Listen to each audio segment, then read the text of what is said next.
Africa Eye investigates the impact of the deadly coronavirus in one of the poorest communities in Kenya. The Ministry of Health has confirmed the first coronavirus case in Kenya. 1 meter.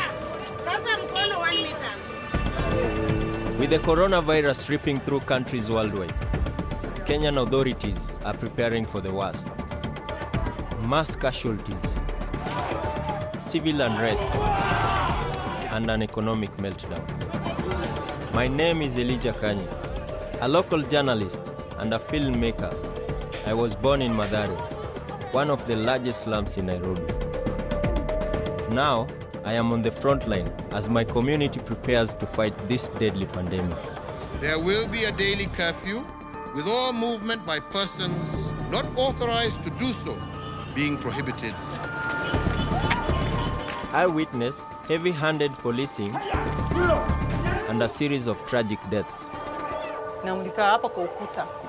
Alafu akaniambia, "Mama, nimegongwa." And watch Mathare erupt as the community begin to ask, is the coronavirus cure far deadlier than the disease? They are saying it's not corona, it's the police who have killed the person.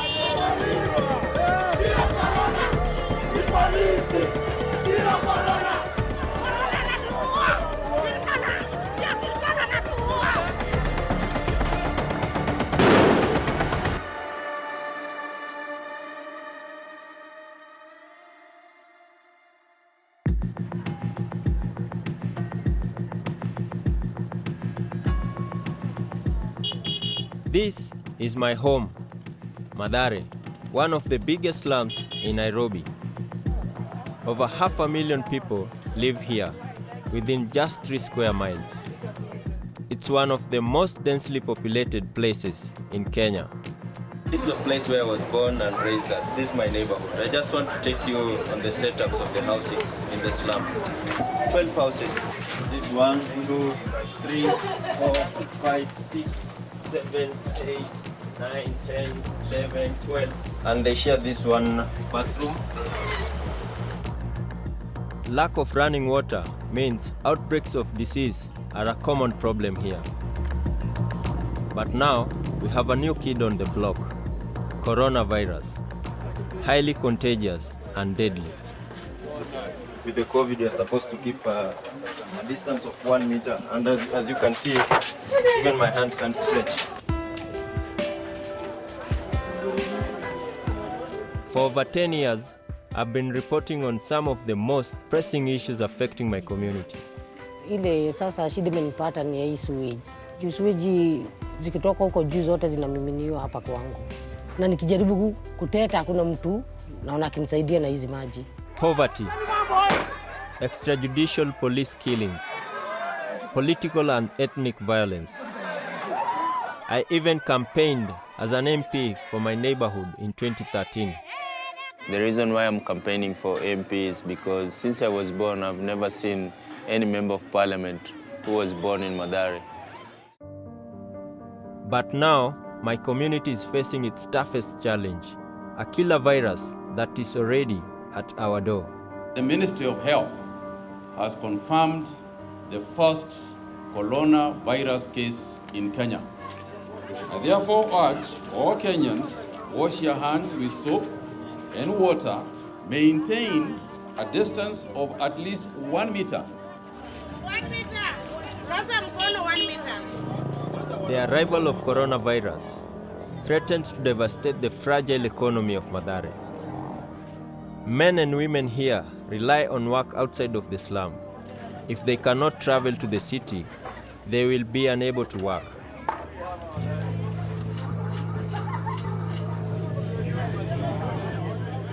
Daniel Carter worked as a builder, but because of coronavirus, he is now unable to work. Because no, we are not going to job, no places to earn a bread, and now it's very difficult for us because money for food is a problem. But the cost in human lives could be far worse. Seeing this illegal pub selling busa, a home-brewed alcohol made from millet, makes me realize just how deadly an impact coronavirus could have on this tight-knit community. When we wake up, normally we come to our base. We just wait. If there are no cases of anything to come, we take some time and party out. Maybe chew some card, have some drinks. That's what's normal. This thing is real. We have seen it in China, in Italy. We have seen it all over the world. Maybe if we are affected, it's when we will be afraid and maybe keep that distance. When there is no those cases in our place, nobody will fear. Nobody will be scared until somebody dies. To young men in Mathare like Daniel, social distancing is just not an option. Are you not afraid? We are afraid, but you know, it's normal in Africa. We never stay away from each other. My friends are like my brothers. When I'm down, they are the ones to lift me. So it's very hard for me to take even a single day without seeing my friend. In Mathare, it's a culture. Everything that people do, they do it together. If it's having fun, they spend their time having fun together despite the fear of coronavirus. So far, Kenya has avoided the worst of the pandemic. By the 25th of March, only 28 cases have been reported, with just one death related to coronavirus. None of them were found in Mathare. But dark clouds are beginning to gather. There will be a daily curfew from 7 p.m. to 5 a.m. with all movement by persons not authorized to do so being prohibited. The first night of the government curfew is approaching. Mathare residents know it's the police who will be enforcing it, and that they have a history of violence and brutality.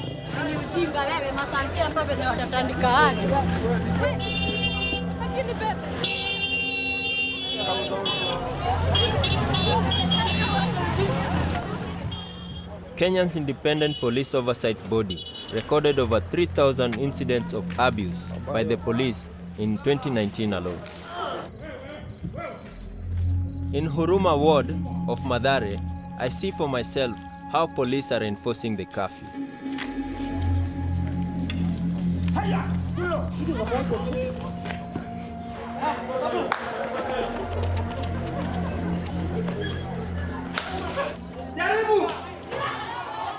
The very next morning after the curfew is enforced, my community wakes to news of a tragedy.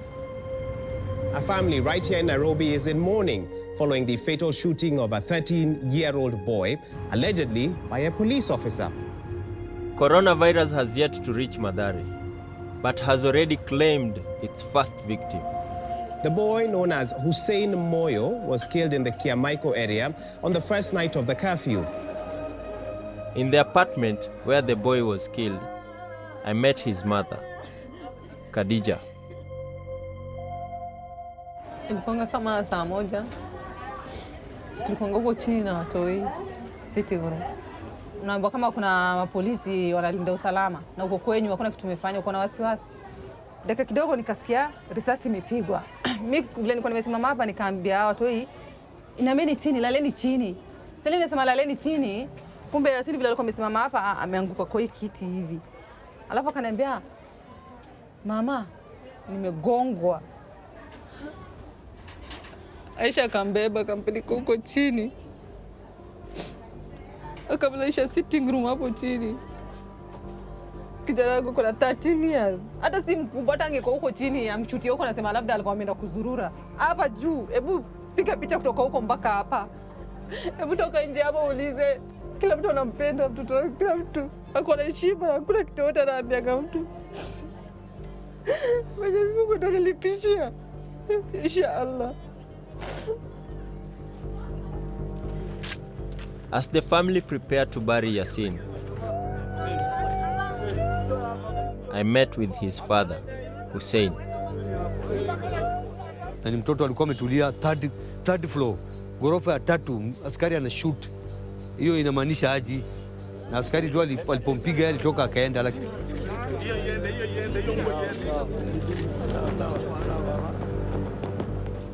Hata sisi tutaamua sasa corona itupate.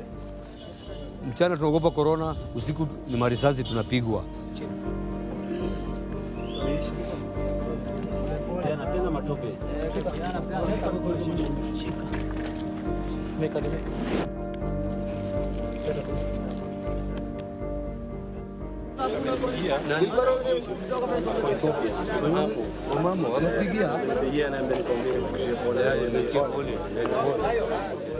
Hii kitu inanihati.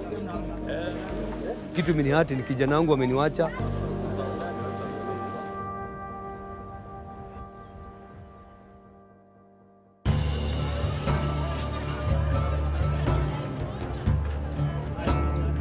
News of Yassin's death has spread throughout the community, creating a climate of fear and anger. Now, the residents are demanding answers. A delegation of senior police and local officials have been dispatched to the family home. Condolences are offered and promises are made of a full investigation. Rais mwenyewe Uhuru Kenyatta, rais mwenyewe ameniambia nilete pole zake, na pia kwa TV, sijui kama kuna wale waliona, amesema pole kwa niaba ya serikali kwa kifo ya Yassin. Serikali inapigana na corona, haipigani na wananchi. Inspector General wa Police ametuma huyu protocol officer wa Inspector General, anaitwa Bwana Omolo. Habari zenu hapa. Na ukiniona hapa amenituma kwa pole zake ili nipigie pole. Amehakikisha hii jambo lazima itafika. But to the grieving parents, the officials' words offer little comfort. Katuambia haki itapatikana na haki itatendeka. Ni kijana wangu ameniwacha, nampenda. Hata wengi, wacha sisi wale tulilia wazazi, hata wadogo wake wengi wako hapa, rafiki Yassin walilia. Kwa hivyo siwezi ongea zaidi. Iko poa.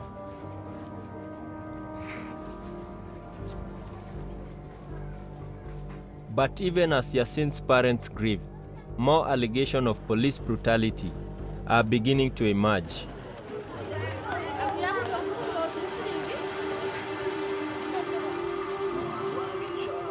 Few days ago when I met Mzee Maina, he told me about his son who had lost his eye through police brutality. I joined him to go to the hospital to meet Michael, his son. Like hundreds of other young men in Mathare, Michael Maina rides a boda boda or a motorbike taxi for a living.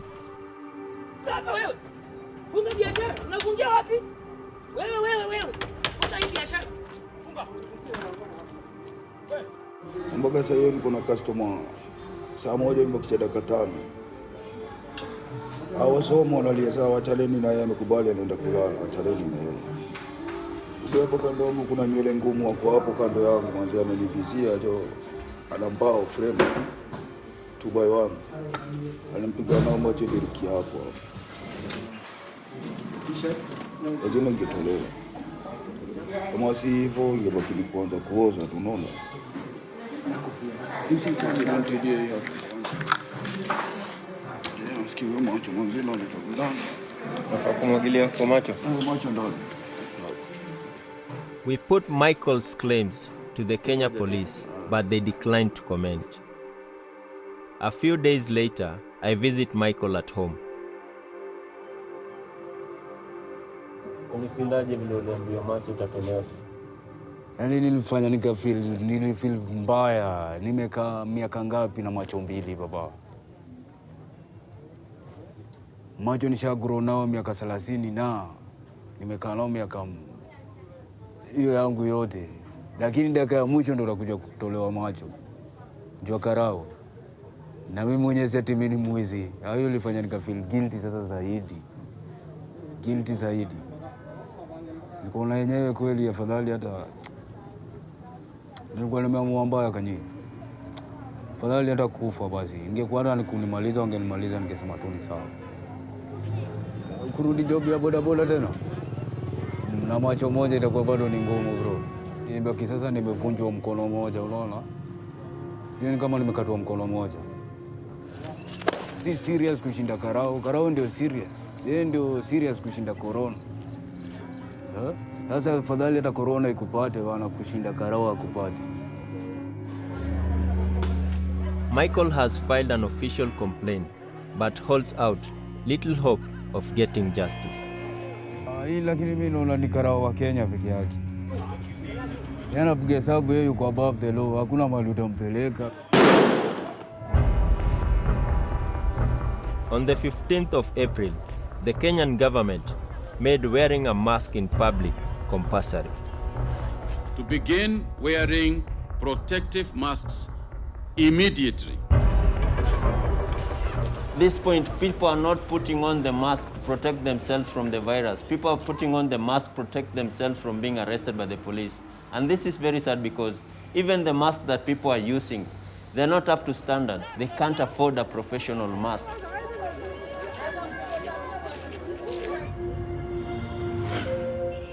On the 4th of May, I received a tip-off about another alleged act of police brutality. A dead body has been found on the streets of Mathare. It's claimed that he had been beaten by police during the previous night's curfew. As I reach the scene, I am approached by a man who claims to have witnessed the entire incident. Na jana mimi nilikuwa kwa hii barabara yetu ya Dajo. Huyu mzee mwenye amededi hapa Madaraka alikuwa mbele yangu na polisi wanamkimbiza. Wakampiga ya kwanza, hakuanguka. Ya pili ndo wakamfuata wakimtega. Akuja akampigia hapa hivi kama ameinua mkono juu. Mimi mwenyewe hata mimi nilikuwa namfuata nyuma, mimi nikaingia chuo. Alafu anasema ni corona gani na Mathare.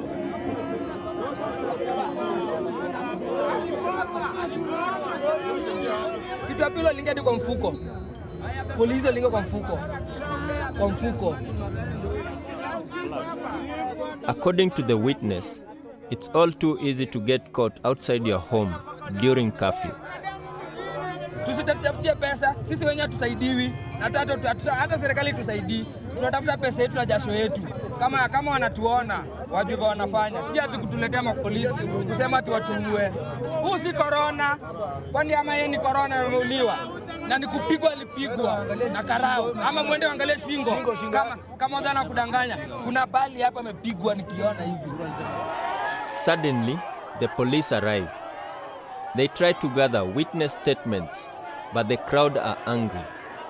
They smell a cover-up, and they fear the police will claim the man died of coronavirus, rather than at the hands of the police.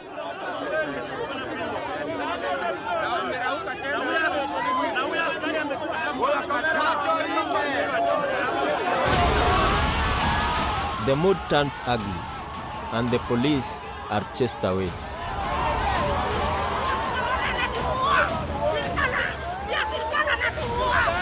With the police gone, the crowd quickly hatch a plan. To transport the dead body to the main police station and invite the media to witness what they see as evidence of brutality by the Kenyan police.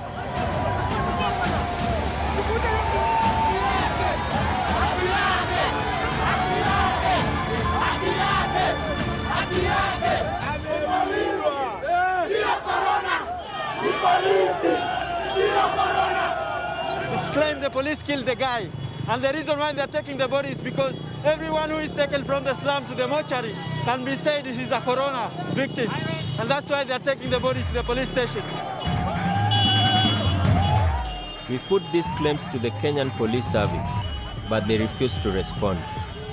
The procession heads towards Muthaiga Police Station, where the crowd believes the officers responsible for the death are based.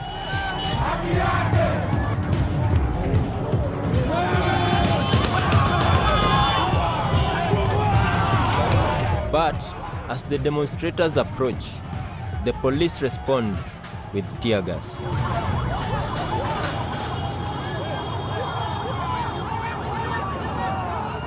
Since we started filming, there has been no case of coronavirus in Mathare. But so far, 3 people have been killed.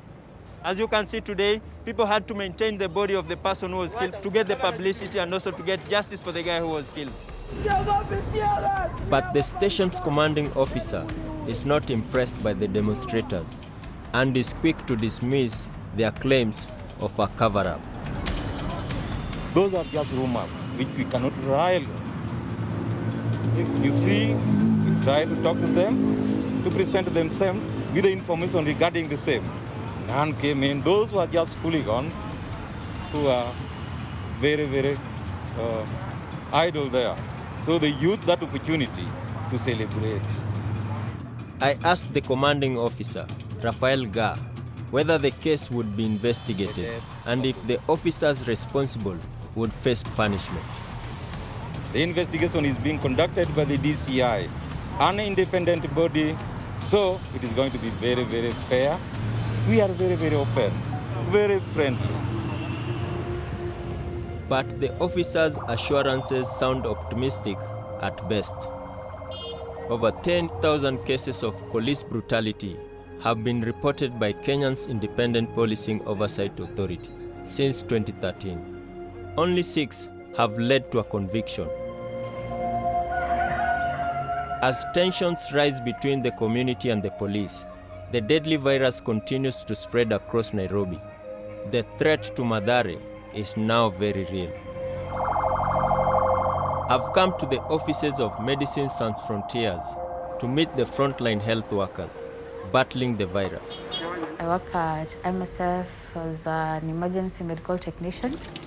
I washed my hands at the gate with chlorine. My temperature is taken. I'm asked a couple of questions pertaining to the COVID questionnaire. We have 3 ambulances. We're working with Jojo. Hi, Jojo. That is Salano. This is Jojo. We'll be with Jojo the whole day, Jojo. Salano. And then you wait for calls as the call center dispatches. It's not long before Rose and her team receive an emergency call from Mathare. Now we have a call from Kia Michael, 1 years old, not able to talk, not able to walk for the past 3 days. So they're requesting to have. Jojo, mwisho. Like many other Mathare residents, the patient's family cannot afford private health care. Her family contact MSF and plead for urgent medical attention. The distressed lady is carried into the ambulance by Rose and a family member.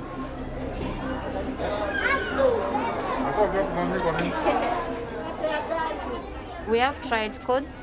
From my findings, the fact that she's already unresponsive warrants red. Red means she's a high priority patient. It's an emergency. But the fear of coronavirus means very few hospitals will be prepared to admit the patient.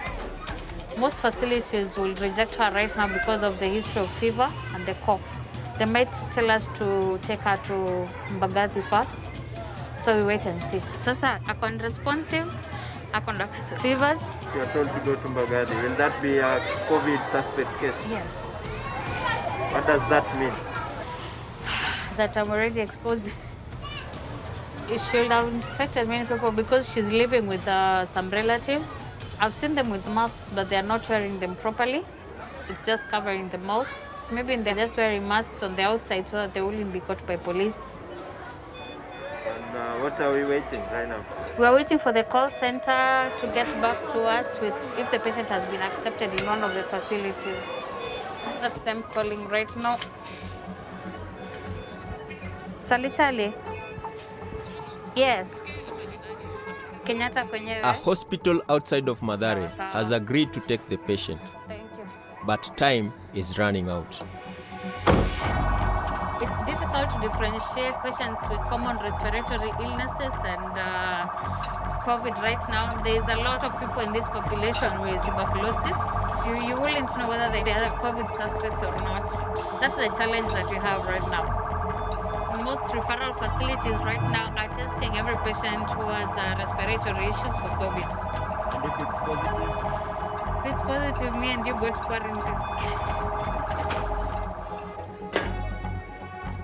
2 days later, Rose calls to tell me the results of the patient's coronavirus test. Hello? Hey, Hey, Mambo. How did it go? me, I'm just shaking. Eh? I'm just in shock. Why? She turned positive. That was my biggest fear. What? Let me call after and let you know what next. Now my heartbeat has gone up. Rose and I had to have our own coronavirus tests and self-isolate until the results were known. My journey on the corona frontline was now over. Sadly, the patient did not recover. A few days later, she passed away. The coronavirus had claimed its first casualty in Mathare. These images of her funeral were given to me by her family.